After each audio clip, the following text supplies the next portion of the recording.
good. It's been a good minute since I've filmed the unboxing. Just to let you know, I have not stopped buying shoes.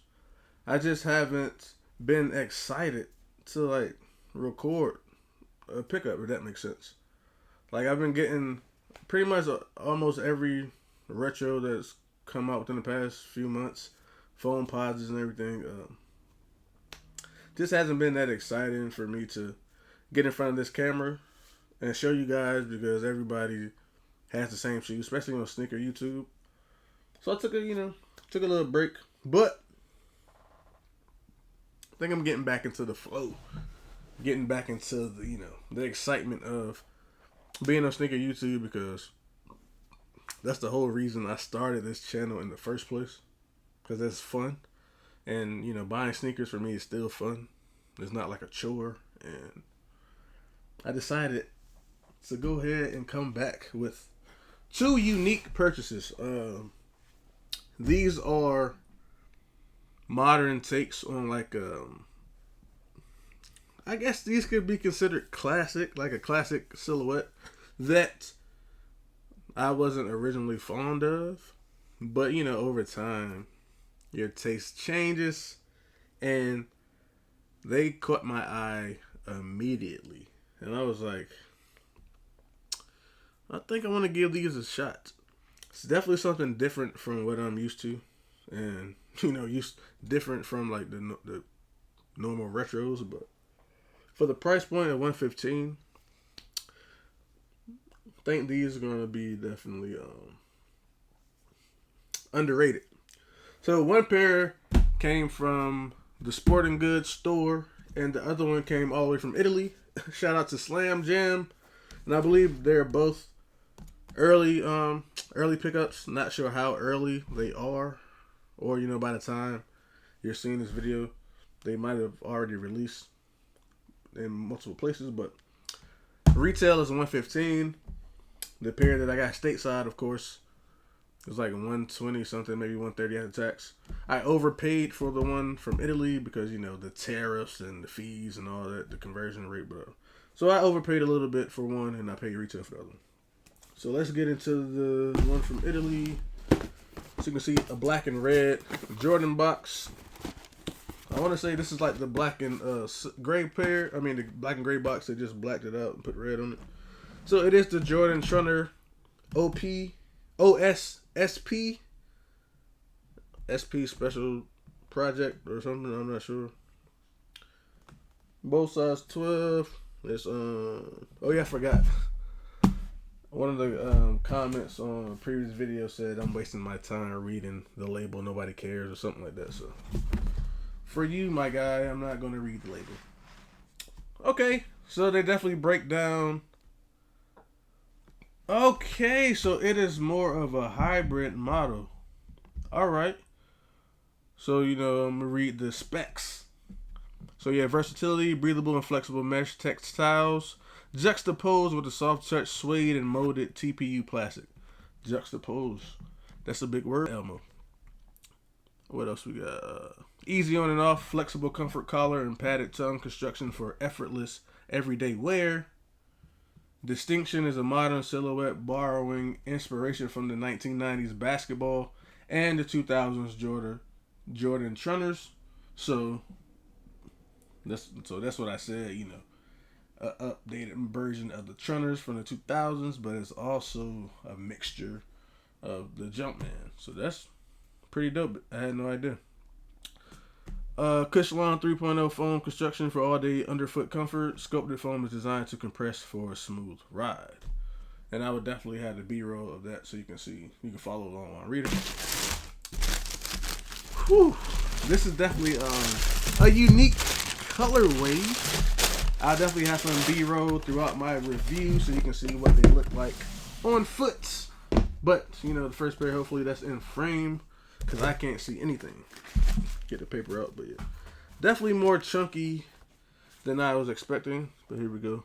The Jordan Trunner.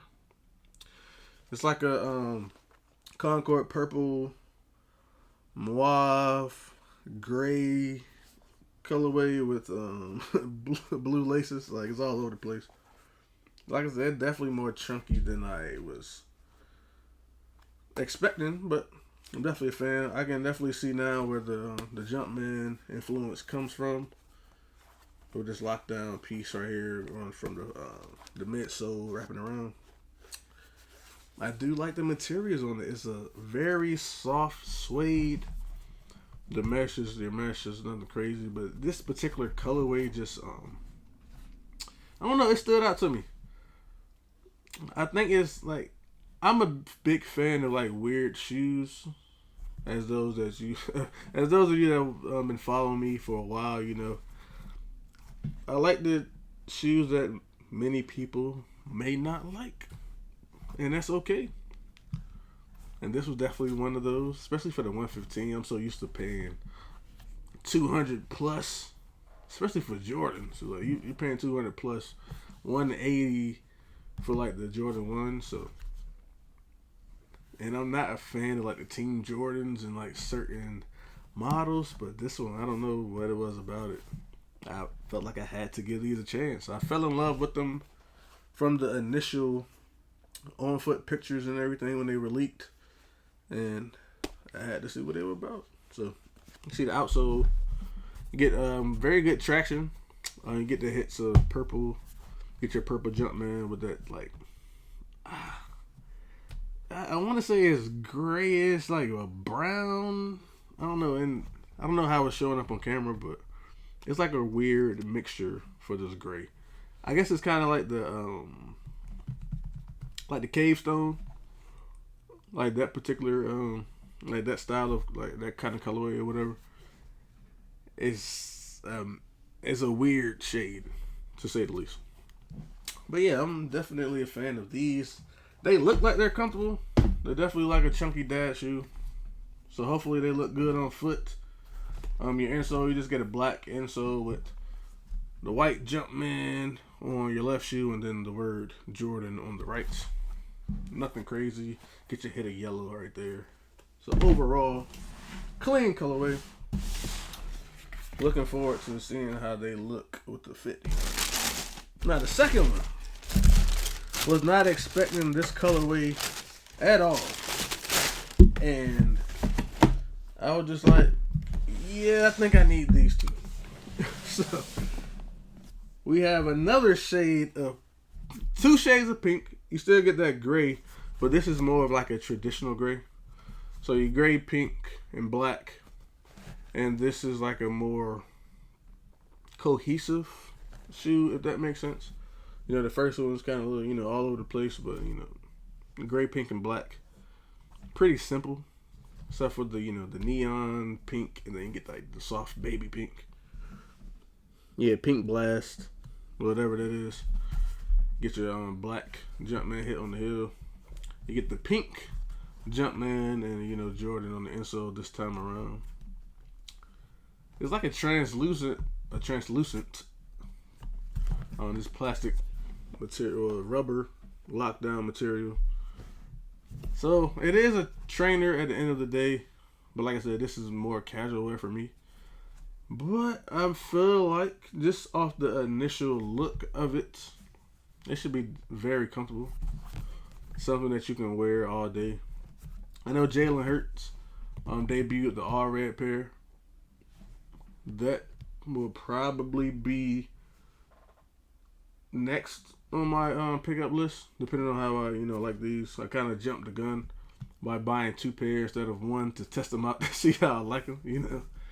That's just a sneakerhead in me. Impulse buys, but like I said, the price point, man, basically 2 for the price of 1. I had to go ahead and make that move. But I do know, going forward, I'm going to wait to see if I can cop on sale. Because I went back to Slam Jam and every size was still in stock. So, you know, after the initial hype wore off for me, I'm like, yeah, I probably could have got these for like $80-$90, you know, maybe lower. So I'm definitely going to put that into practice for my next pair. But yeah, let me know what y'all think. I'm a fan of these. Hopefully, I still feel that way once I put them on foot. But just off the initial once over review, whatever, like I said, the materials of suede is very nice, soft. You know, your mesh is going to be your mesh. They definitely look comfortable. You get that chunky dad shoe vibe that most brands are, incorporating these days. And for a Jumpman or, a Team Jordan, running Jordan esque shoe, I'm a fan of it. I definitely prefer retros, of course. I'm not really big into the hybrids, but the Trunner, I like the classic Trunners too, but they just been dropping like the women's version, so I guess this is more so geared towards men instead of like the classic Trunner. But we'll see how it goes. I think these have a lot of potential. I know the colorways could definitely be crazy, and they could, remix the silhouette a little bit. They can make it more slim. They probably do a winterized version, maybe more of like a premium leather version or something. The sky is the limit, honestly, but it just depends on the customer reaction to it. But let me know what you think down in the comments. I know this is like an acquired taste, and a lot of people are gonna think these are ugly, which I totally understand. They're not your typical aesthetically pleasing silhouette, but I think I can pull these off for sure. And I'm definitely ready to rock these in the wild and see what I can come up with. So yeah.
Appreciate y'all for rocking with me, man. I will catch y'all on the next one.